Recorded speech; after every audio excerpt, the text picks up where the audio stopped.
बिल्कुल नहीं। हीरो कौन होना चाहिए? आपका आदर्श कौन होना चाहिए? आपकी रियल हीरोइन कौन होना चाहिए?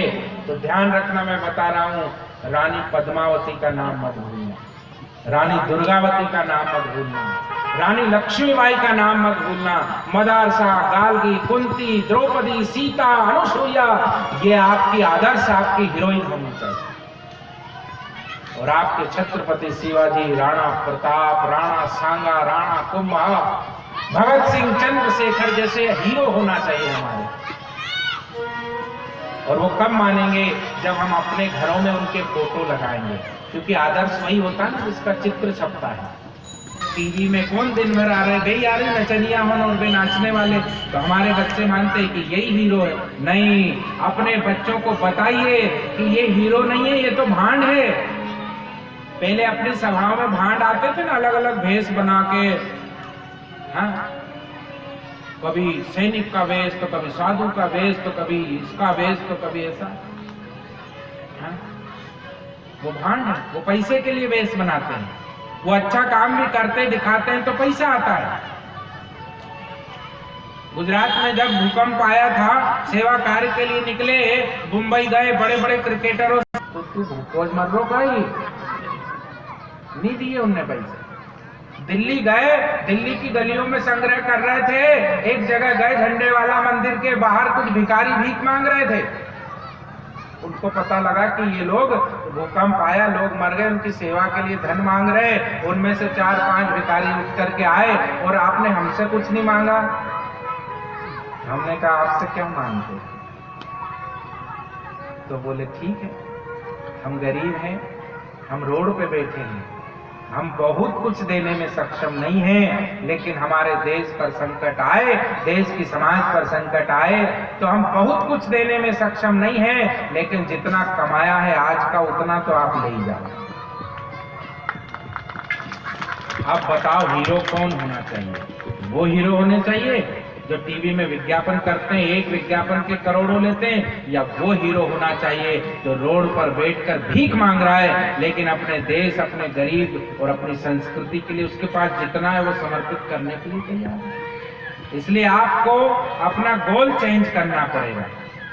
आपकी हीरो कोई नचनिया नहीं हो सकती हीरोइन, आपकी हीरोइन कोई महान नारी को बनाएगी।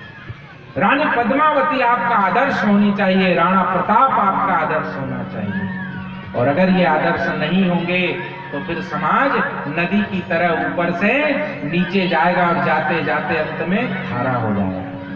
इस तरह कभी कभी स्थिर रहना सीखिए। वीरों की गाथा सुनाइए अपने बच्चों को।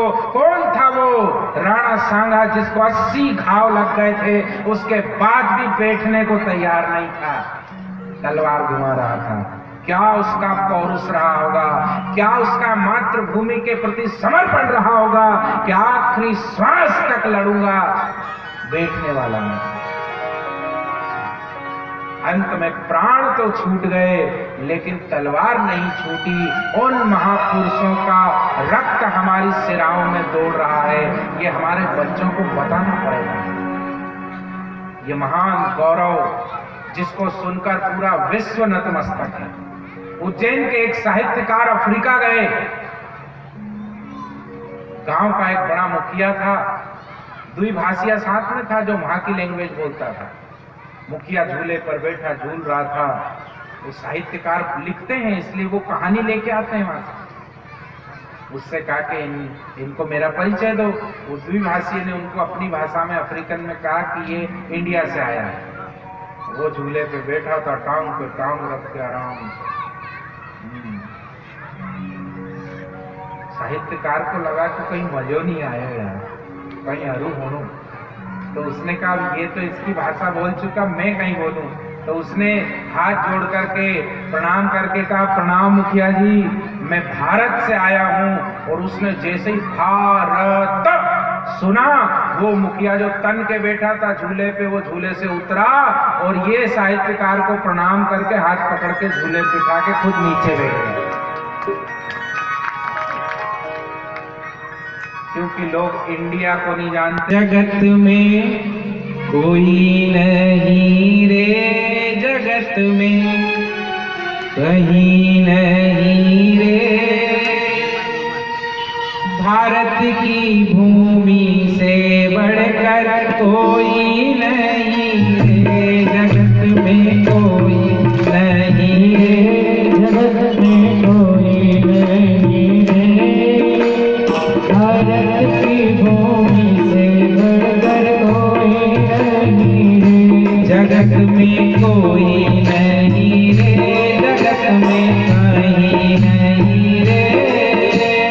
भारत की भूमि से बढ़कर कोई नहीं रे, जगत में कोई नहीं रे, जगत में कोई नहीं रे। भारत की भूमि से बढ़कर कोई नहीं रे। इस धरती पर दशरथ जन्मे, जन्मी कौशल्या मैया। इस धरती पर दशरथ जन्मे, जन्मे कौशल्या मैया। इस धरती पर दशरथ जन्मे, जन्मी कौशल्या मैया। इस धरती पर दशरथ जन्मे, जन्मे कौशल्या मैया।